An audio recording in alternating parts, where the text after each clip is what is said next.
Among the small cars, it is one of the really big ones. More popular than almost any other car. The Cinquecento is a part of Italian culture and history. It was a symbol in many films.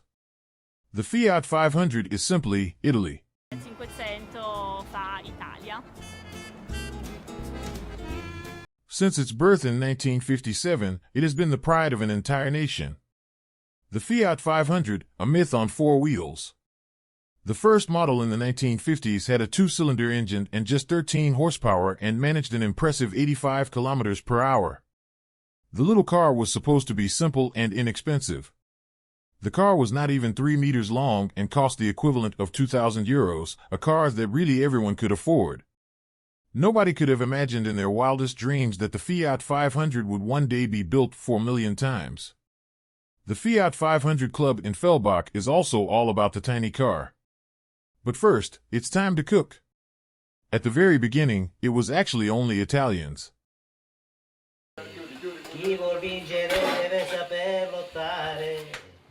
E allora do un bacio a te e tu li dai 2 volte a me e io li do 3 volte a te finché c'è voglia di amare. Yeah, vai da! Ma che bella giornata. Siamo tutti amici. Ah, che bello, peccato che non so guidare. Questo può finire. Fina, è perfetta per me. Ciao! And then a lot of Germans came along too. The impulse was that I wanted a convertible 50 years ago. Because a normal convertible was too expensive for me, and then at some point I Googled it, and in the end, it came from Apulia. Came off the trailer between the pet bottles and vegetable crates and then rolled down on 2 wooden beams. After 6 weeks, I managed to organize the transport. Yes, we almost ran down the hill when we finally got there. Well, in our case, we had the car but didn't really know our way around. Then we said we needed people to help us in an emergency. That was our motivation. And now, of course, it's more about waiting together, exchanging ideas. It's really nice, the community. Mario has a little surprise for the club members today. He found pictures of a prototype from Weinsberg near Heilbronn on the internet, which made him suspicious. I didn't know that. That's news to me. But when you look at the pictures, yes, I think that Fiat were built in Weinsberg and then in Heilbronn and so on. But it's good that you can perhaps remember a little bit of my time when I fell in love with the Fiat 500. But is this story true? This prototype is supposed to be a forerunner of the Fiat 500? Well, it's interesting. It's interesting how the whole thing started. You wouldn't think it. And we are glad that in the end, it turned out the way it is now and not some model in between. I don't think that would have worked so well. And then it's finished, it fits there. The question remains as to what the legendary Fiat 500 has to do with Weinsberg. He might know, Pietro Bonelli. I'm still here from the Weinsberg 500, from my rally back then. Both his father and grandfather were heads of Fiat in Germany. In the former Weinsberg bodyworks, they produced special models such as this Weinsberg 500. A car based on the Fiat 500, in 2 versions. I practically grew up with the Fiat brand because my grandfather and father were both very successful at Fiat. Of course, it's still in my blood today. The German Fiat was based in Heilbronn for a long time. From 1929 to 1973, more than 400,000 Fiat vehicles were assembled here. In neighboring Weinsberg, Fiat owned a factory that specialized early on in special models of all kinds. In the Weinsberg bodyworks, they also developed prototypes for Fiat or for NSU and the industry. After completing his studies, Pietro Bonelli also worked there and got to know one of the most brilliant engineers in Weinsberg. Here is a patent document, a process for producing a double-band door for a gas vehicle. In the 1950s, Karl Bauhoff was involved in the construction of a prototype that was to open a new page in Fiat's automotive history alongside its big brother, the Fiat 600. The construction was, of course, as a development engineer and as a German inventor at Fiat, he made a name for himself at the Italian Fiat and was often invited to Turin, and the Turiners also came here to Weinsberg to get his expertise. In this respect, he also carried out valuable development work for Fiat. Is there actually German know-how in the Fiat 500? And if so, how much? Pietro Bonelli will investigate further for us. We drive to Turin, the headquarters, and meet Luca Valentini. When he drives his Fiat 500 through the streets of the city, he is happy. No other car, says the passionate collector and dealer of all kinds of vintage cars, gives him such a feeling. And indeed, as soon as he stops somewhere, it doesn't take long before he is surrounded by Fiat fans. What I like about the Fiat 500 is its simplicity of operation and its shape. It is still a great pleasure to drive the car, even though it is 50 years old. It is part of Italian culture and history. It has been a symbol in many films. The Fiat 500 is simply Italy. Of course, when Italians talk about theirs, they only use superlatives.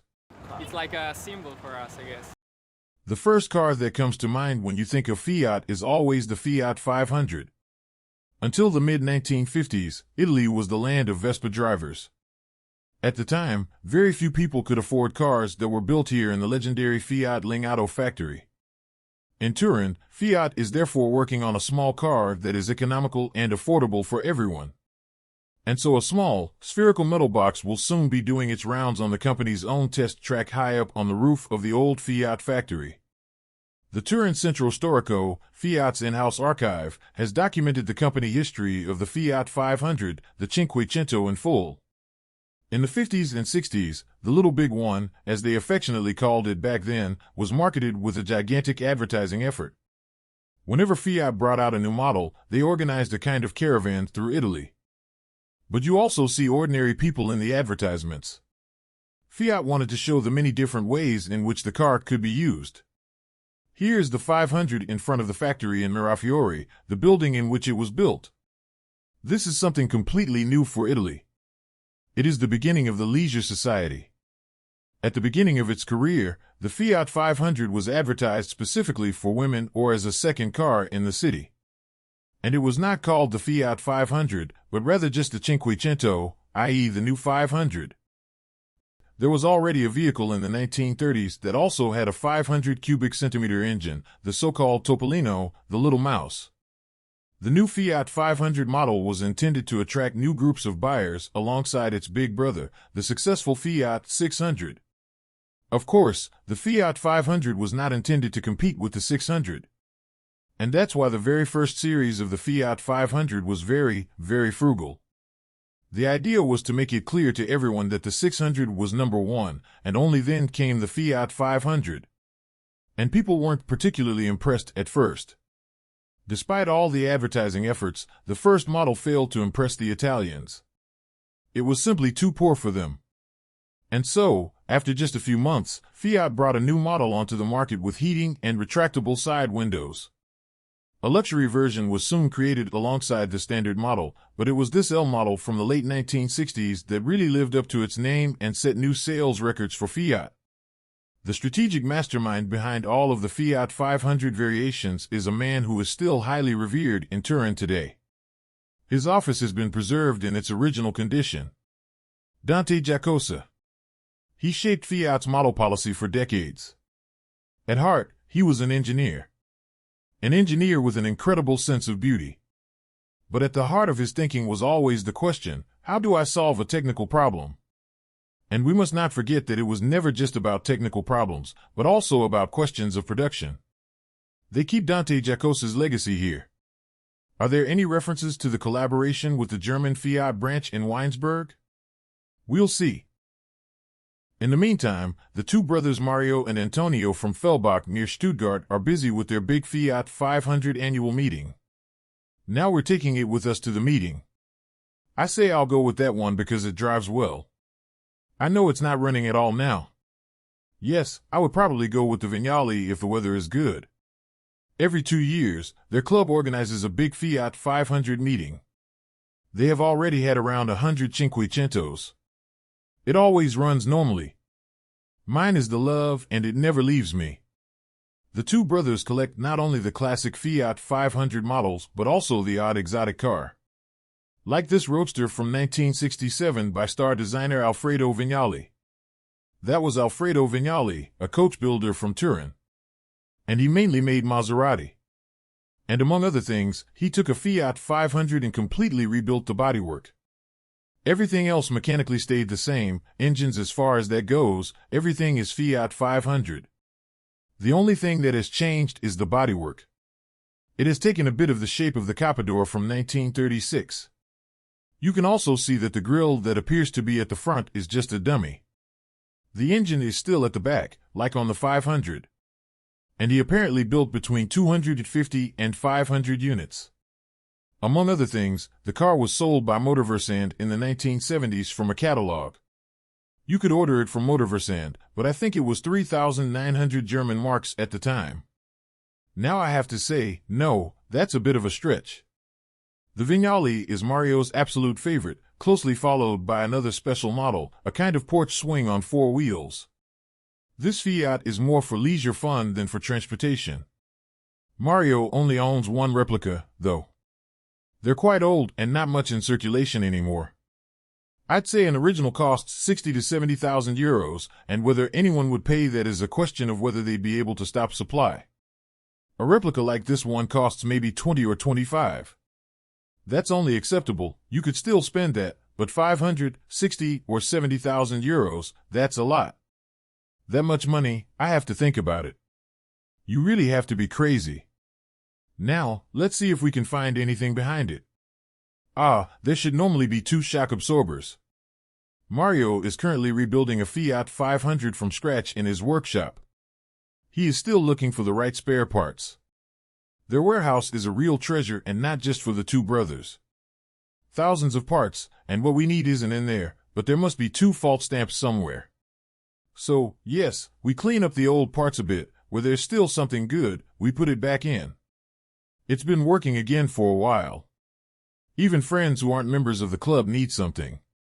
The other day he needed a new engine block for his 500 cubic centimeters car, and I had one here too. So if you're looking for something, you can always find it here. You can do that, I'll have it all. I have to search a bit, but everything is there. And then the time has come.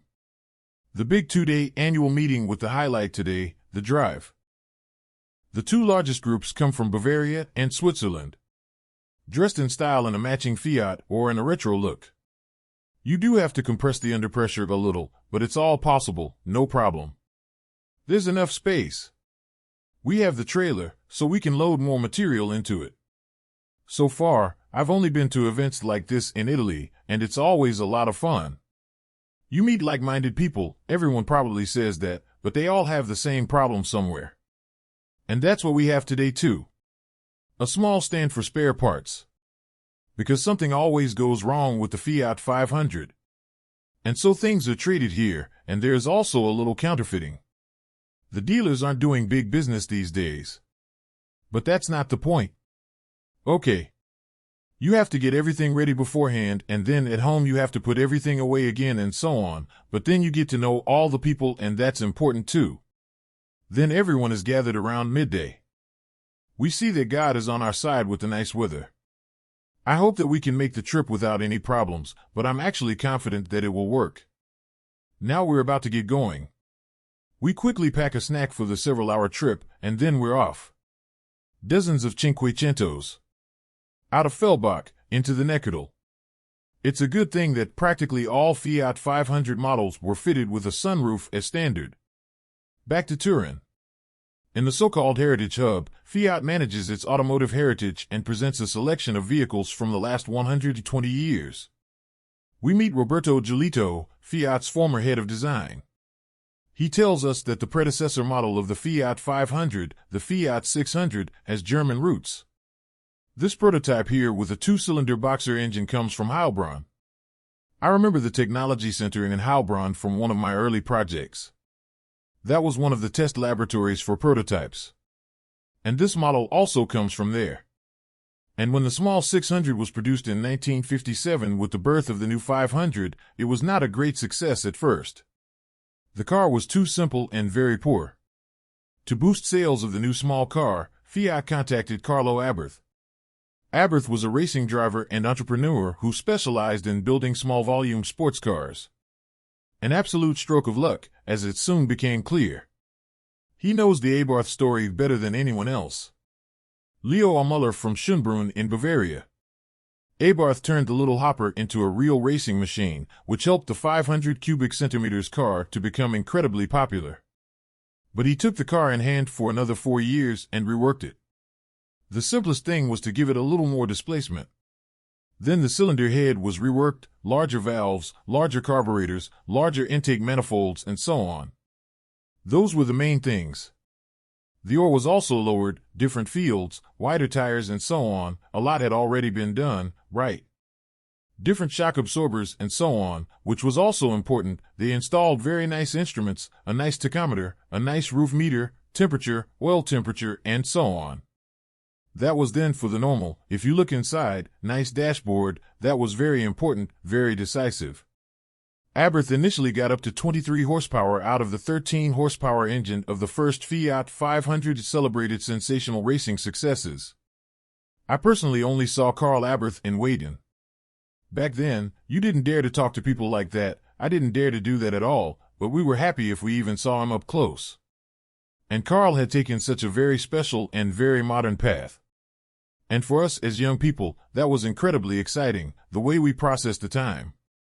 And then, when ABBA was there at the race, you knew, 99% of the time, that the car would win. Leo Muller has been passionate about Rebirth for more than 50 years and now owns one of the largest collections in the world. Back to the big outing of the Fiat 500 Club Fellbach. So far there have been no failures. 1 or 2 are still pushing the throttle. Mario ends things more leisurely. Yes, things aren't going really well with this year's meeting so far. There are a lot of vehicles. It's really a lot of fun. In the late afternoon, everyone returned without any accidents. What is striking is that for a car meeting, there are a surprising number of women behind the wheel. They seem to be particularly fond of the little cuddly ball. But it also somehow puts a smile on your face. So during the whole trip, every time we saw someone else coming towards us, I thought we had a clear path. People are absolutely delighted when they see the cars. Exactly, I fell in love with the car as a child. For a long time I couldn't tell the difference between a Fiat 500 and a Mini, but at some point during puberty I said, okay, it's a Fiat 500.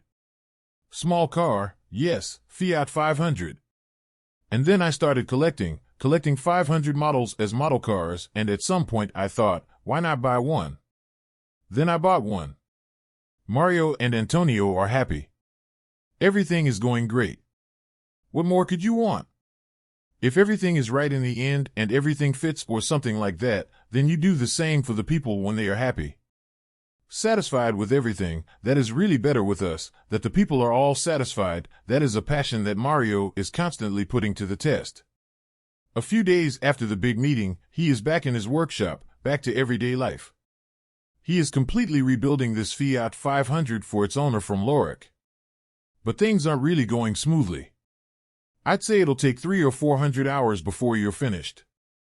It's not even when everyone says it goes relatively quickly, but that's the little thing that makes the most difference. You can't believe it, for example, building the paddock, until it lights up for the last few days. You need 2 days for that. No wonder Mario's wife sometimes has to sternly remind him not to forget to eat because he's so busy working. The family takes it in their stride. They can't stop him anyway. It's not a big deal, he likes doing it. If he's happy, it's fine. It will probably be a few weeks before this Fiat 500 is ready. Mario certainly won't be bored anytime soon. Pietro Bonelli, the grandson of the former head of Fiat in Germany, has dug deep into his documents and actually found something amazing. The biography of Dante Giacosa. In it, the former Fiat chief designer also describes his collaboration with the Weinsberg engineer Karl Bauhoff in the creation of the Fiat 500. I was very pleasantly surprised, I must say, yes, because I was not aware that Weinsberg was involved in the Micro 500. Karl Bauhoff personally drove this prototype to Turin in 1953. After Giacosa had rejected the variant with the door opening to the front, Bauhoff constructed a spherical model with 2 side doors. According to the book, there was a lively exchange here, and because the Italian developers were very impressed with the work here in Mainsburg, the developers naturally came here to northern Germany. And there was a lively exchange, meaning that people traveled back and forth until they probably had all the necessary information, which was later incorporated into the development. What role did this prototype from Weinsberg play in the development of the Cinquecento? If there is anyone in Turin who can solve this mystery, it is him. Maurizio Torchio, the head of Fiat's historical archives. In fact, the estate of the former chief designer Dante Giacosa contains detailed construction plans for the construction of the prototype from Weinsberg. What we can say for sure is that when Giacosa designed the car, one of the influences in terms of the bodywork was this rounded and minimalist shape that Bauhof had developed, which came from Germany. The design language inspired Giacosa, but he rejected other components. Giacosa was very impressed with Barouf when he spoke to him. As I said, what impressed him most was the bodywork. The engine, on the other hand, had some problems. But the ideas behind the exterior design, with their minimalist approach, were very, very convincing. And so the first Fiat 500 is a symbiosis of previous models such as the Fiat 600, but also of a prototype from Weinsberg. A German-Italian co-production. And a story almost too good to be true. You can compare it to a small miracle. Because I think that back then, no one could have imagined in their wildest dreams that the 500 would be so successful. And not just in Italy, but also on the European market. Pietro Bonelli now looks at his photos of the old Weinsberg models of the Fiat 500 with completely different eyes. What I didn't realize was that there was actually a lot of Weinsberg involved, yes. Weinsberg's development know-how. And that was new to me. Mario is expecting a very special visit in Fellbach today. Sven and Britta Schroeder from Lorach are picking up their restored Fiat 500. They had to wait almost half a year. Mario ended up having to work on the vehicle more than he expected. Now it's here, the big moment. And today of all days it's raining. Great. Yes, like new? I don't know it to be that nice, because I bought it second-hand. And yes, it is nicer now than it was before. Can I just sit in it right away? Of course, the first thing is a test drive. We wait for the reverse gear. It still feels a little strange, Britta's completely revamped favorite. After a few laps it's already running like clockwork. Just drive back to the Black Forest. Yes. That's what Britta and Sven want. And so they brought a trailer with them. I'm also pleased that I did something good for them. And we saw each other, the joy was great. And then all the work and all the effort to make the car was worth it. And of course I'm also happy that I have another Fiat 500 on the road. And is the next Fiat 500 in need of repairs already at the door? I want to continue to help people as much as I can, as well as I can. But I probably won't take on such a big job anymore. You never say never. I keep saying that this is my last one, and yet I'll just do a few little things beforehand, but it's really not such a big deal anymore. After all, Mario still has his Fiat 500 club. And he is already planning new trips for it in the coming year. Because one thing is certain, the passion for little hoppers will never leave him.